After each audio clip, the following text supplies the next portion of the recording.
Recently, a phrase from Neville Goddard is stuck in my head where he says that everything exists in the depth of your own being. And this is a very profound saying, because a lot of people, when they come to law of assumption, law of attraction, they still think that things are outside of them and they need to attract them, or they need to apply the law of assumption in a way so that universe will give them what they want. But everything exists in the depth of our own being. What does it mean? Lately, I've been trying to conceptualize in my brain, which is definitely one way to look at it, but ultimately God cannot be understood, as the ancients said, because God is infinite and infinity forever expands. But the one way to look at this reality and who you are and what God is this way. You are the same, you are one with God. But as in the Bible it says that I and my Father are one, but my Father is greater than I. So we are one, but we are the difference is in the awareness of what God is aware of and what you are aware of. And this is why there is the Tibetan monks and these Buddhist monks, they are so much into meditation because they are trying to expand their awareness. And there are stories where they can leave their body and explore other worlds. But that requires years of meditation. They are very, very advanced in meditation, so they can leave the body. But other people can do it too. But the point is that we are only aware of this life. And so in this life, we are experiencing a limited sort of experience. Our focus is very limited. I don't know what is happening in Japan right now with some random guy. Neither do you. So our awareness is very limited. We have a small life, our own world in which we live. But spiritual gurus, the ascended master, whatever you want to call them, basically they have expanded their awareness. They are no different from us.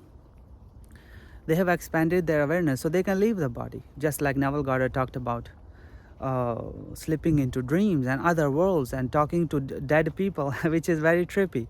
But it's not difficult to understand once you realize who we are.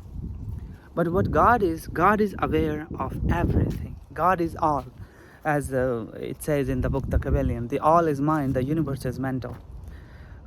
So God is aware of everything, and God is.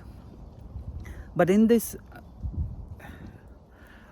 infinity of God, you are an individualized aspect of the same consciousness, but your awareness is much less. I would say the sphere of your awareness is only surrounds your own life, but you can expand it. You can become aware of. This is why people who have mystical experience. What is a mystical experience? It's just that you get out of your five senses and you can expand in consciousness, and you can see other things, that trippy things or whatever. You can feel other people. You can be like them. Get into their state of being and realize from their point of view how they are living life. And so that's all. Mystical experience is all just an expansion in awareness and consciousness. So the idea that I'm trying to talk is that we are same as God. We are one with God. The only difference is in awareness, in the level of awareness that we have versus what God has, or versus some so-called ascended master has. So when you're trying to manifest something, when you are applying the law of assumption, when you are doing anything, deliberate creation, you are not trying to enforce some external being to do something for you. Nothing exists outside of you. And you are just trying to expand your consciousness to include this new desired reality in which you have what you want. That's all you are doing. And since God is all, and as the Hermetist, the Kabbalion says that the all is dreaming infinite dreams, and since God is infinite, that dream that you want to live in exists. Neville Goddard puts it like there are infinite states in the body of God, He often quoted this Bible verse. Uh, at the top of my head, it's difficult to remember, but something like, "I, in my father's house, in my father's house there are many mansions. If it were not so, I would have told you so. And I will go and prepare a place for you. And if I go and prepare a place for you, I will come back and receive you unto me." Something to that effect, Jesus said. Which is, if you follow my channel and basically Neville Goddard's teaching, Neville Goddard says that Bible is a psychological mystical drama. So this Bible verse is saying is that in the infinity of God there are infinite states of being. Poverty is a state, success is a state, wealth is a state, disease, everything exists.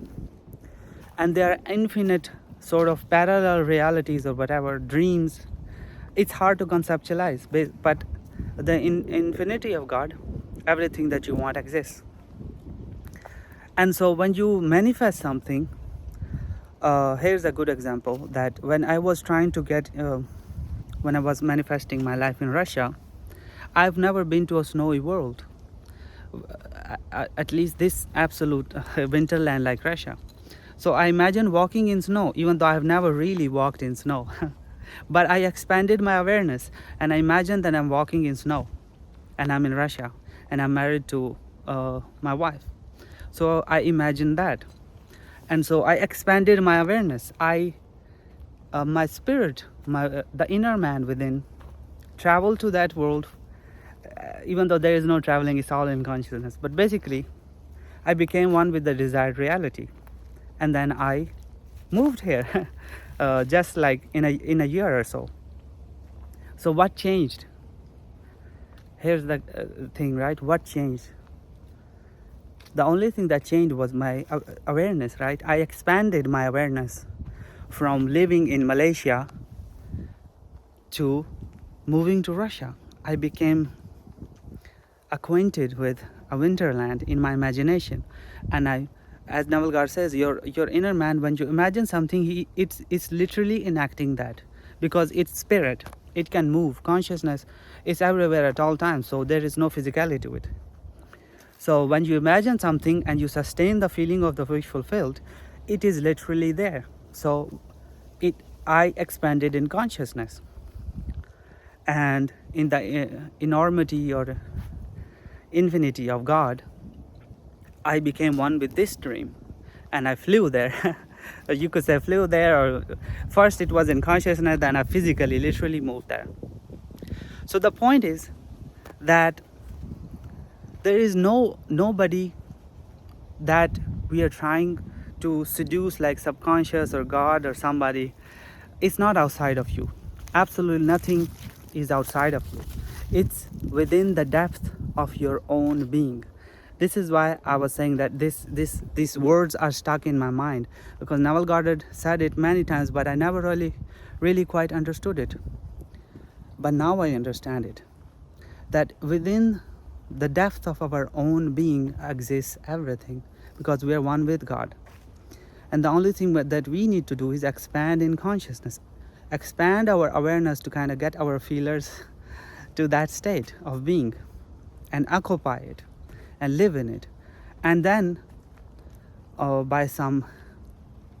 as the Father works in the most mysterious ways, so we never know how it's gonna happen, but we will walk through a bridge of incident, and we will get where we were in consciousness. So that's how it works.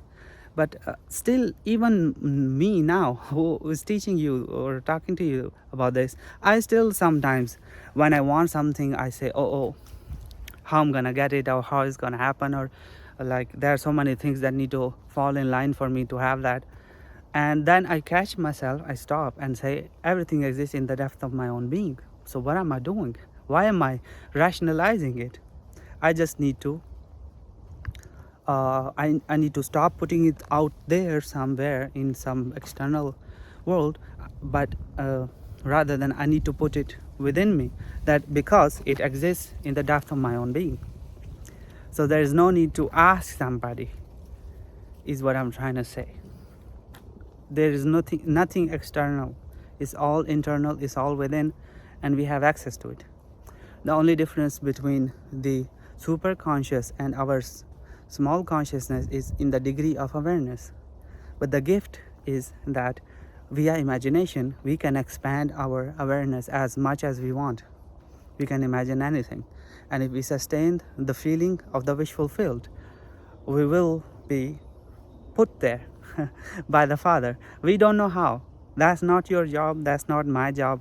It's it's because our awareness is so small. We can't know everything. God knows everything. God knows perfect people, perfect steps that you need to take, perfect scenarios, circumstances, everything will be perfectly laid out by God. But we don't know. We can't. As I said, I don't know what is happening to some random Japanese person right now, right? But God knows everybody and everything, and even the so-called inanimate things. So things will align by the plan of God. So you don't need to devise that. And everything exists in the depth of your own being. So the point of this video is to kind of ponder on this concept that everything exists in the depth. The word depth is very important. In the depth of your own being. It's like a black hole you have within, and you can pull out anything from it. Everything exists there. And you need to not reach out outside of you, but reach within. And find that state of consciousness, that awareness, that once you occupy, you become the person that you say that you are or you want to be, and you will become that. So this is it for this video. Until next time, bye bye.